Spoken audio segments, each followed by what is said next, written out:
Hi guys, it's Kevin from the Figaro Owners Club and it's good to be with you. What I want to do today is run through how to take the seats out on the Figaro. We're getting more and more asked for this because I think either people are taking the seats out to clean the carpet of the car, maybe re-dye the carpets, or maybe re-upholstery the seats. So I'm just going to show you what I mean by that. On Bell we've had the seats re-upholstered a few years ago, there's such a word. So this is a lovely Italian leather that we've had done to it, which does make a huge difference to the car. Really looks sort of $1 million with new seats in it. Just going to show you the other figure we've got, which is my son's, and this is the original seats, which most people are familiar with. Still really nice seats, I have to say. They didn't cut back at all on the quality of the upholstery on the Figaro. It really is fantastic. The quality of the seats, considering it's just 30 years old, absolutely brilliant. But as I said, sometimes people are wanting to take the seats out. Now, one of the issues we have all the time is how do I take the back seat out, because there's a couple of little things that people don't really realise how to do. So I thought I'd do a very quick video showing you how to do that. So I'm going to start off with the front seats. I'm not going to take them out, I'm going to show you what's involved in doing that. Okay, move on. Okay, so to remove the front seats, there's 4 12mm bolts. If you look below the seat, you can see them in each corner. There's 2 there on the front, and there's 2 on the back, which is forward. 2 on the back there, another one there. So very easy, obviously with a 12mm socket in there, and undo it. Now, the thing to be mindful of is when you've taken it out, when you put it back in, be really careful with those bolts not to cross thread them. So you need to make sure that when you put them in, if they don't feel right, then don't keep tightening them up, because it's very easy to cross thread them. They're not, as you can see, they're not the longest bolts in the world, and sometimes they can go in at an angle. If you don't get the, you know, the spacing right here, you can see that that's correct. So the thing to do when you put it in, sometimes this can move around. What you don't want to do is have it at an angle and then just keep doing it up, because what will happen is you'll cross thread it. In fact, a good tip really is just do it with your fingers first. You can do it with your fingers and it's probably going in right. If you can't do it with your finger, then it's not going in right, and if you cross thread it, then that's really bad news. So quite an easy thing to do on the front seat.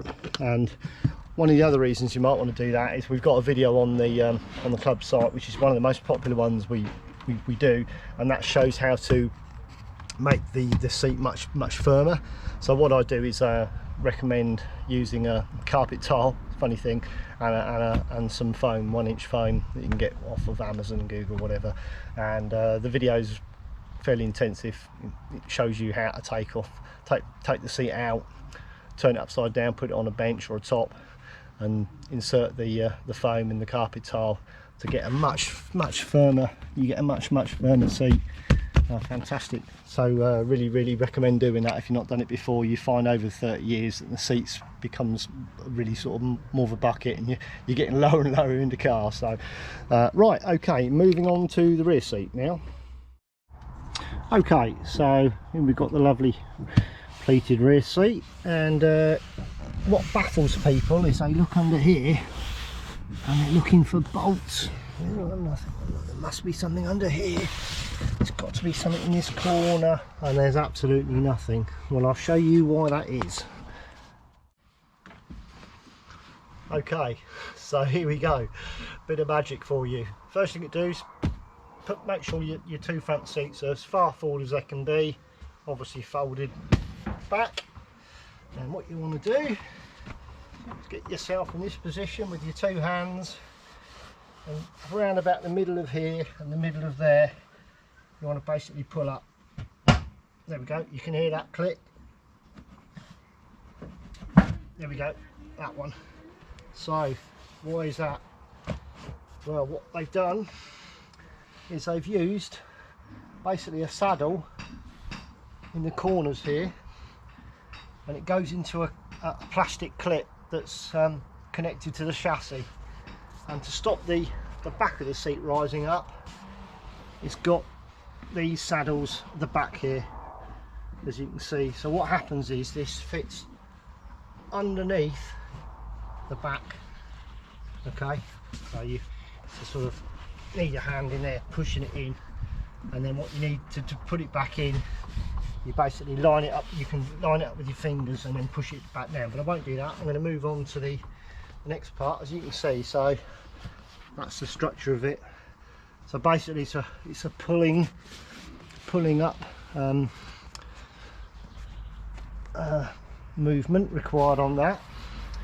And what we're going to do, we're going to show you how to get the back seat rear part out. Now on the back seat, what you've got two screws, one under here and one under there. So all you need to do is undo those, that one and that one, okay, which I'm going to do next. I'll show you how to do the next bit. So I've just swapped over to a socket, so you need a 10mm socket on that, because it has got a Phillips end but it's very tight. Keep doing it on that. Here she comes. That's it. As you can see, 10mm. Label all my sockets. A bit OCD, and then that's what comes out. So again, these are a little bit longer than the front seat bolts, but 10mm bolts. So pop that down there, and as you can see, they've used the same type of design. These are saddles, and then all that happens here, it just lifts up. And then you've got a top clip as well. I'm just going to put this back on the tripod, show you how that works. So I've undone those two bottom bolts. Hope you can hear me. Someone's doing some work next door. And what you've got the same scenario at the top here. So I need to give that a little pull.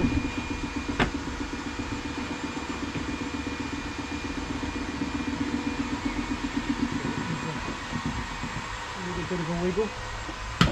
There we go. Out. That's the top out, and again you've got the same at the top here. Just going to show you that. So that's the same at the top, these two sockets. You can see them quite well shown here. This is what's used down here. So all you've got these four sockets, two at the top here and two 10mm bolts holding the rear part in.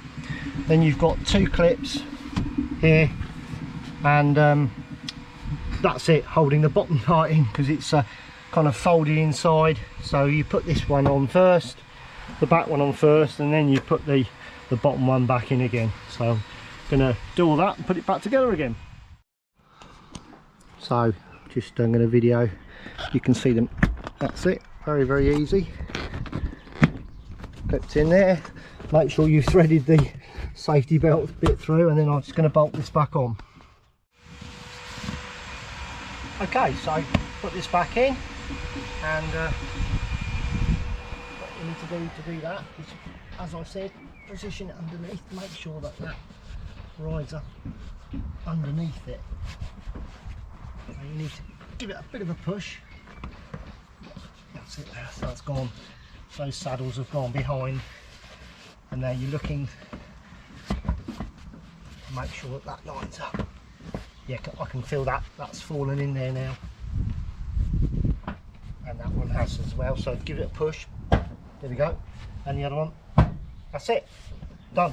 Perfect. Really easy. So, it's figgy weather, isn't it? Fantastic. Hope you've enjoyed this little video on how to take the seats out the Figaro, and see you again all soon. Cheers. Bye.